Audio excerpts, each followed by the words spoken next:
Salut à tous, bienvenue dans ce tutoriel d'installation de Home Server version 3. Aujourd'hui on va voir comment on va installer étape par étape Home Server 3 dans une machine dotée du système d'exploitation Windows 10. Donc la première étape elle consiste à lancer le navigateur web. Juste après, donc là il suffit tout simplement de mettre dans le navigateur download Home Server latest, c'est pas obligatoire de mettre que les tests.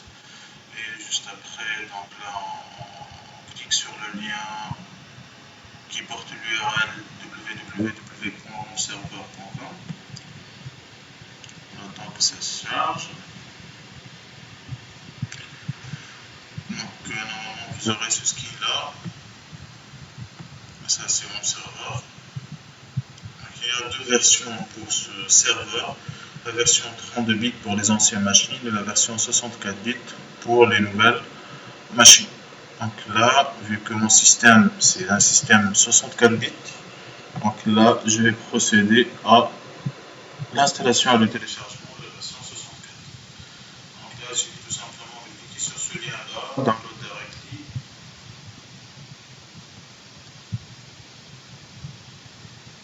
On attend un tout petit peu que ça se termine. Voilà.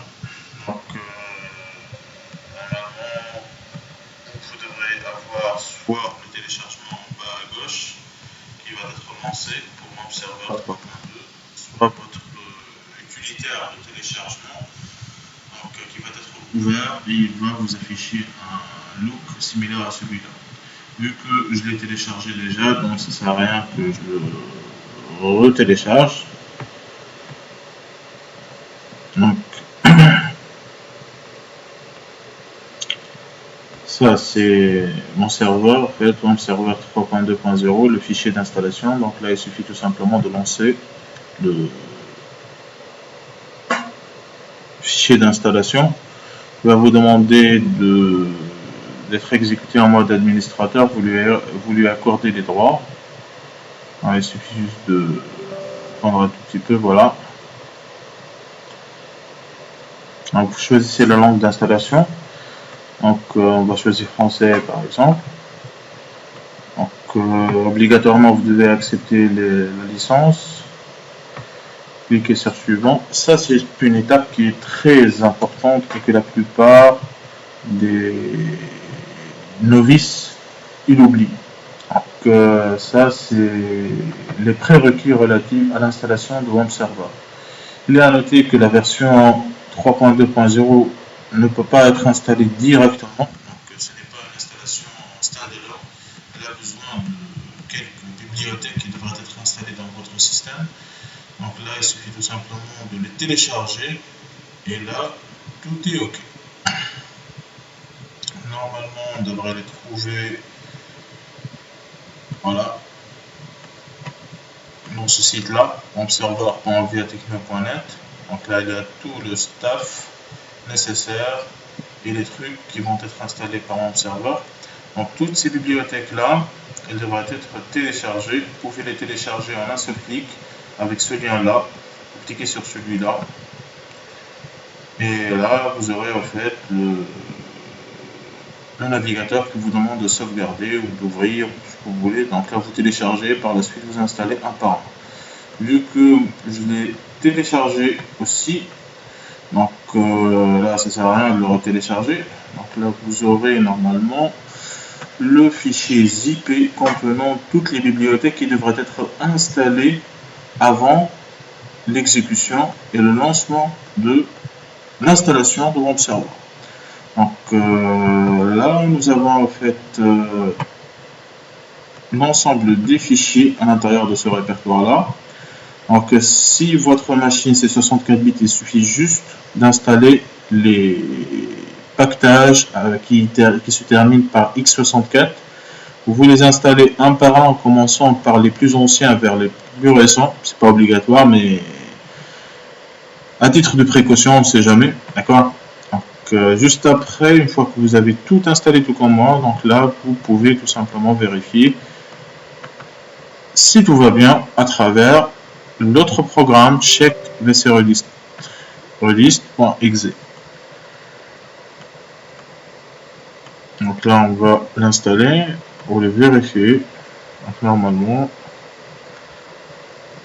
x86.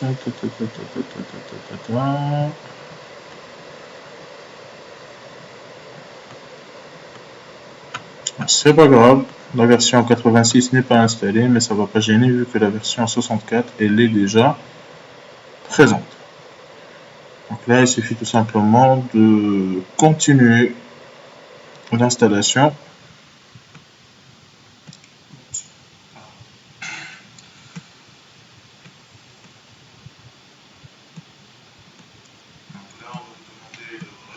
Installation de ROM 64. Si vous voulez le personnaliser, évitez de mettre des espaces dans le chemin relatif au serveur. De préférence, vous le placez directement au niveau de la racine. Là, vous n'aurez pas de souci à...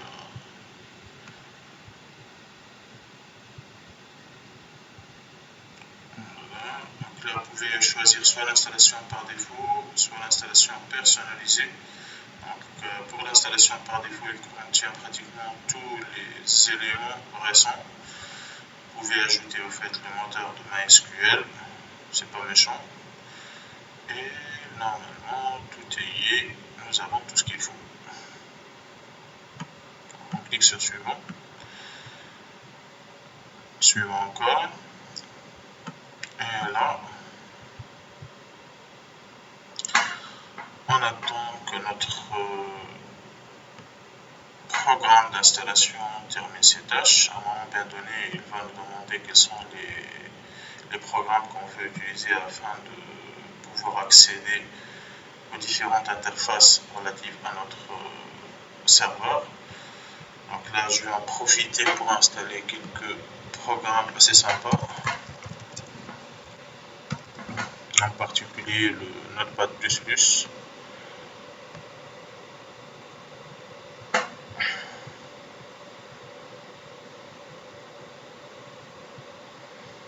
Donc je vais installer la version x86, la version 32 parce qu'elle est la plus à jour et elle contient le plus de plugins qui marchent. Sans bug. Voilà.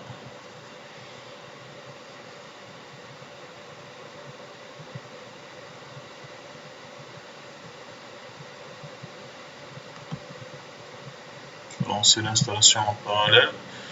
Si vous avez un processeur assez costaud.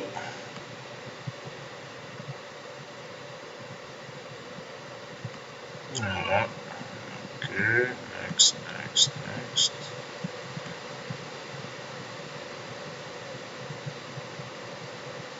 Bon, on maintient le custom.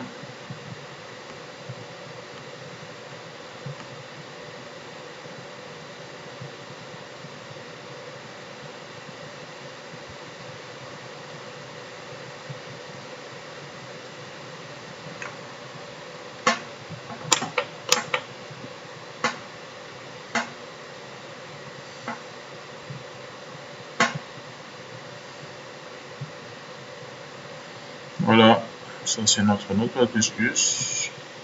Il est assez sympa, il est plus riche que le Notepad de base.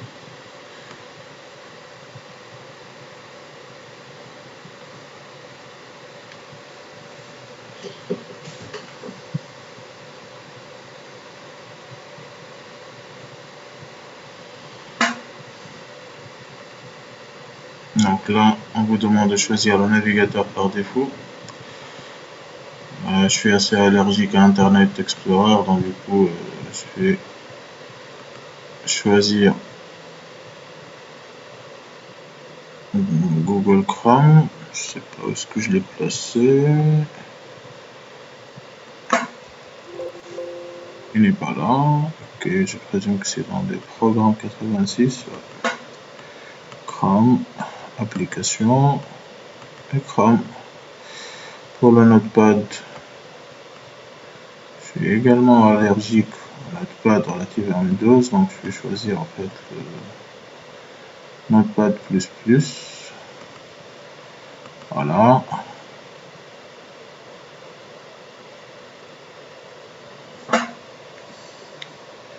Normalement, si tout va bien, on devrait avoir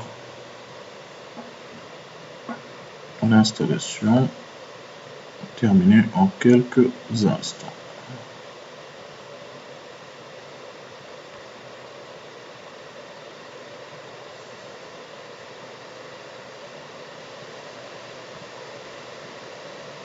Voilà. Tape sur suivant. Bim.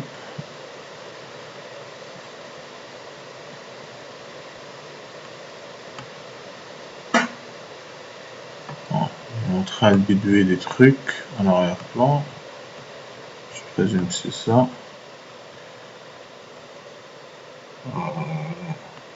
Il est assez stable, donc à la limite là on peut lancer le Ramp Server. Ramp Manager. On va commencer à lancer ces petits programmes exécutables. En arrière-plan, si tout va bien, vous n'aurez pas de message d'erreur. S'il y a des problèmes, directement un message d'erreur, il doit apparaître, et là vous devez débugger. Et là c'est Google Chrome et Google qui est votre ami pour débugger tout ça. Vous pouvez me contacter, il n'y a pas de souci. Si tout va bien à 100%, normalement le W, ce cycle-là, il devrait être vert après un laps de temps. Voilà. Quand on va cliquer directement sans clic droit, donc là, on aura la possibilité d'accéder à PHP-MyAdmin. Et c'est quoi PHP-MyAdmin? Donc c'est une interface en PHP qui permet en fait de gérer de manière conviviale l'exploitation de votre base de données. Donc par défaut,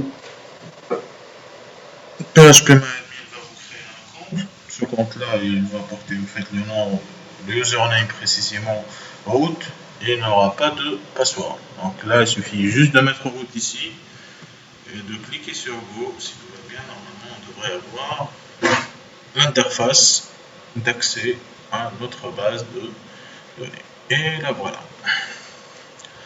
Donc, à gauche, il y a toutes les bases de données qui sont créées par défaut par votre serveur WAMP.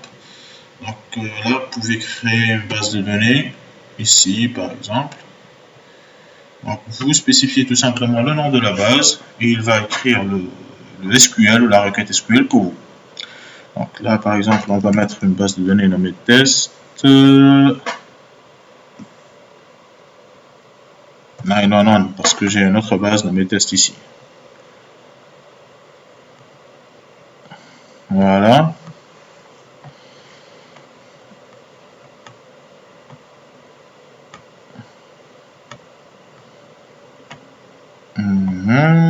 Donc là, dans notre base, il n'y a pratiquement aucune table. Donc, si vous voulez créer une table, normalement, vous devriez spécifier le nom de la table ici et le nombre de colonnes. D'accord? Supposons par exemple, on va mettre étudiant. Et pour les colonnes, on va prendre l'identificateur, le nom, le prénom, l'adresse. Donc ça va être colonne. On tape entrée, go. Et là, nous avons l'interface qui va nous assister à la création de chaque colonne qui existe à l'intérieur de la table étudiant. Donc, si par exemple vous avez besoin d'ajouter d'autres colonnes supplémentaires, donc là il suffit tout simplement de jouer sur ce champ-là. D'accord? Donc là on va se contenter pour cet exemple-là d'utiliser les 4 colonnes que nous avons spécifiées. Donc on met le nom, on met le prénom et on met l'adresse. Donc l'identificateur c'est un entier, ça c'est correct. Pour le nom, donc, là c'est un varchar, c'est une chaîne de caractères de longueur variable. Même chose ici. La longueur, c'est obligatoire de le spécifier. On va uniformiser pour le nom et le prénom, 50 caractères, et l'adresse est 500 à titre d'exemple. Donc, les valeurs par défaut, donc là on ne va pas entrer dans ces détails. Donc là il faudra transformer la de telle sorte qu'il devient une clé primaire. C'est obligatoire. Donc, on peut le rendre en auto-incrémente. AI, c'est l'acronyme de auto-incrémente. Donc, il suffit juste de cocher sur ce bouton-là. Et là, normalement, nous devrions avoir en fait la table créée. Si on va taper sur le bouton Save. En attendant, si tout va bien, normalement, on devrait avoir la table qui est là. Voilà notre table étudiant. Voici les différentes colonnes.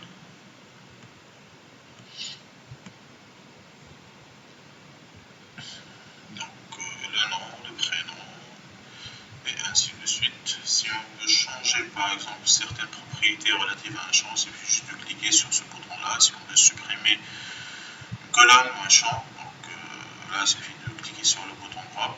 Si on veut transformer une colonne de telle sorte qu'elle fait partie au fait de la clé primaire ou qu'on lui ajoute un index, donc il suffit juste de cliquer sur le bouton associé. Comme vous le constatez, la création des tables et la gestion du cycle de vie de la base, il devient un jeu d'enfant grâce à cette interface. Là, si on veut revenir vers les requêtes SQL classiques, donc là, il n'y a pas de souci, il suffit juste de cliquer sur la tabulation SQL, d'accord? Et là, vous pouvez vous amuser à mettre toutes les requêtes SQL, plus précisément, d'accord? MySQL, pardon, c'est pas SQL+, SQL+, c'est pour Oracle, d'accord? Donc, les requêtes MySQL associées à votre domaine.